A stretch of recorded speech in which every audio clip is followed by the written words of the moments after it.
the man himself, Pete Prisco, and NFL analyst Charles Davis hopping on to join us. Pete, how slim are the margins between Buffalo at 1 and the actual number 1 seed in the AFC, Kansas City at 2?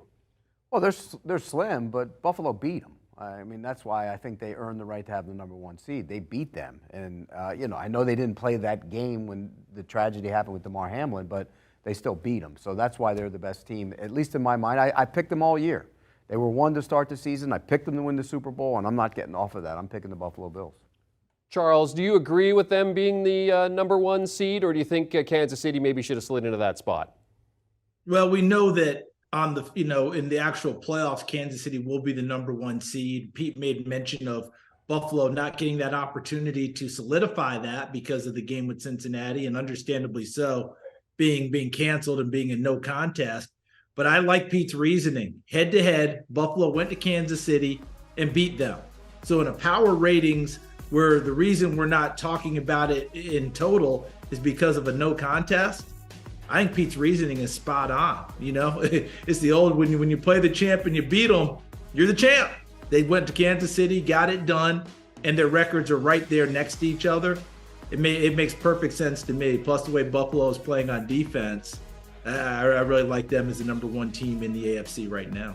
Certainly not, an argument can be made for both teams, but certainly having the Bills on top makes complete sense based on Pete's reasoning, as mentioned, from pillar to post to really going all season long. Eagles, though, have been the top team, one of the top teams in the NFL, arguably maybe number 2, number 1, depending on how you want to fashion it out.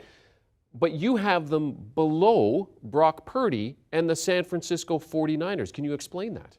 Well, I just think when you look at, they had lost a couple games, obviously, and when you look at them, I don't think they were playing as well at the end of the year, whereas the 49ers and Brock Purdy were playing really well. I know they had the one game against the Raiders where they had to win it late, and that was good for Brock Purdy, by the way. We went through a bunch of games, and he didn't have to come from behind. He had to come from behind in that game. He's going to have to do that in the postseason.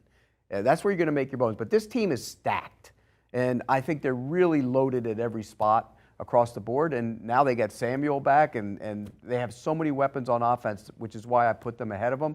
That doesn't mean I'm picking them to win the Super Bowl, because you still have to go to Philadelphia. To get to the Super Bowl, you still have to go to Philadelphia. But I think they're the better team, and the Eagles might end up winning it. Yeah, and I just saw that Eagles team play last Sunday, and they were playing to lock down the number 1 seed to win the NFC East. They had to play their starters. They were happy to get Jalen Hurts back so he could get some work in before they hopefully won and got an open week, but before they played in the playoffs, and they were able to accomplish that. I don't think he was 100%, but he was good enough to be able to play in that game, and come playoff time, he'll play differently because they did everything possible to not have him as part of their run game, which they've had him do throughout the season. But in Pete's power rankings, I concur. San Francisco's playing better right now. Now, does that hold up come playoff time, that old momentum thing? I think we've all seen it every which way, haven't we, Pete? Teams with momentum have gone in and done well. We've seen teams that look like they're staggering to the finish. I remember the year that the Colts, Indianapolis, won the Super Bowl with Peyton Manning. Wasn't it, Pete, like week 14, 15, that Jacksonville put 377 yards on them on the ground and beat the heck out of them? And people were saying, oh, Lord, how is Indianapolis going to get through the playoffs? And then Bob Sanders came back and helped solidify things, and they went through. So you just never know how it's going to go. But I am totally with Pete on this one. San Francisco is a team on the NFC side right now. If you're asking me who I don't want to play, and I don't care where, it's the 49ers. They have the type of team that travels. They can go in any environment, dome, outdoors, grass, it does not matter, and play with anyone, including going to Philadelphia. And as you said, they're getting healthy, which makes them even more dangerous. The team that they're going to face in the wild card round, the Seattle Seahawks, have to give them a little bit of love, because big move for them over the course of the season. Pete, you had them starting the season at 31, and then they bump all the way up. Are you a believer in Geno Smith? I'm a believer in Pete Carroll and John Schneider. They were right. I mean, they got rid of Russell Wilson. And you look at what's happened, Geno Smith played better than Russell Wilson this year, much better. So when you look at it from that standpoint, I think you give big props to John Schneider and Pete Carroll for what they did with that team. And Geno Smith played well. Let's give him credit. And I don't think they're going to beat the 49ers this week. But to get to this point, they made me look bad. And there were other teams in this power rankings that made me, but I always do that when I go back to my first power rankings with my last and I look at them. I had the Saints up in the high in the top 10. I had the Rams in the top 10. I mean, I can make fun of myself because I missed badly on the Seattle Seahawks. Kudos to Pete Carroll. Kudos to John Schneider. Hey, Pete, you and I could both share a stage at the Har Har Hut or the Chuckle House and have people heckle us, because I would have been there with you with a number of the teams you had high that didn't finish high. But I will say this. I have never made the mistake with Seattle. That's the one place where I have not done it. You remember when the Legion of Boom cleared out, everybody said, oh, this is a disaster of a team. They went 10-6 that year, made the playoffs. I think they lost at Dallas on the road, but everybody said they'd be a 3-4 win team. I picked them to be a playoff team. I even had a national writer call me and go, are you sure you want to go with that? Yeah, I was sure then, and I was sure this year as well that, hey, don't count out the Seattle team. This is the type of team Pete Carroll loves to coach. The team with no expectations. He finally has a bunch of guys just staring at him and saying, tell us what to do, coach. We're there for it. And they went out and responded accordingly. He and John Schneider, I'd never make that mistake with them. Other teams, oh yeah, I'm right there with you, Pete. I made a lot of mistakes along the way. And I think the New Orleans one, you and I were arm in arm on that one. So I was right there with you. Hey, there were a lot of mistakes over the course of the year, the way things have gone. And that's what we love. That's what we love the most about it. And you were saying they won't be the 49. I don't know. Nobody cares what I think. I got a funny feeling. But anyways, moving along. Jeremy, let that feeling go. Let it go. I would let that go too. And I'm a Niners fan, so I mean, come on. I would let that go. Let it go. Just that little thing. Okay, we've said it before, and I'll say it again. You never underestimate the GOAT. But Pete, you're a realist. You have Tampa Bay as the lowest of the playoff seeds. Yeah, and all year. And I think Charles and myself have said this all year long, every time we've done this segment. Okay, this could be the week that Tom Brady looks like Tom Brady. Oh, this could be the week Tom Brady looks like Tom Brady. And it rarely happened all year long. And I think that's why we're sitting here and I have a little skepticism. It's not about him as much as it is about the offensive line. Can they protect him? They didn't protect him all year long. They've had a ton of injuries on that offensive line. It's impacted the way he plays. So, yeah, I sit here and I say, oh, we're going to see Tom Brady in the playoffs. This is an opportunity for him to get right and get this team going.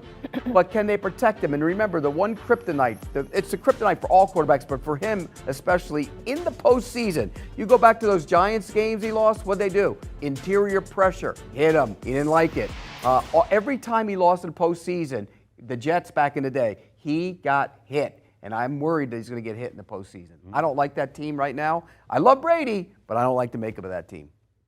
So what you're saying, Pete, is Micah Parsons, he won't just be coming off the edge. He's going to loop from the linebacker spot, come up the middle.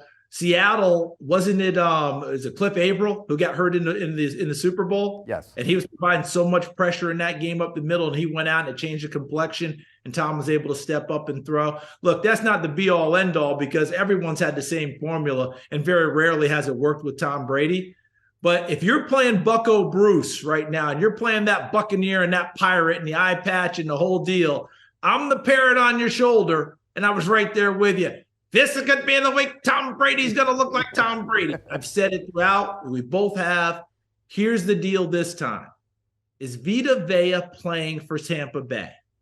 Because if he's playing and plugging up the run game and making it difficult for Dallas, things change for Tampa. Because Tom Brady's playing better down the stretch. He is. He's got all the receivers available. The offensive line is scary because it's not close to what they normally have. But if they can tamp down the Dallas run game, Dak Prescott's thrown a pick, I believe, in 7 straight games, including a pick 6 against Washington. This thing could get awfully interesting in Tampa. And how many times have we seen teams win a division with a 500 or less record and win that first playoff game? That record is way better than what anyone would ever think, including beast mode game when they beat the defending Super Bowl champs, New Orleans up in Seattle. Those teams often win. I wouldn't bet against Tampa on this one. Well, and a little added motivation for Tom. I mean, it's not used to being a playoff underdog, but they are 3-point underdogs to Dallas. That game coming up on Monday night to finish off the wild card round. Charles Davis, Pete Prisco discussing Pete's final power rankings, which you can see over on CBSSports.com. For one last look at the final week of the regular season and discussion of the postseason to come, be sure you're checking out Inside the NFL. James Brown and his team of former players and Hall of Famers on the clock tonight, breaking everything down. A new episode of Inside the NFL airs tonight exclusively on Paramount+. Do you want a sports network that delivers everything that matters about the game? The highlights, the picks, the instant analysis, no yelling, no fake debates, no politics. Hit the subscribe button and never miss a moment.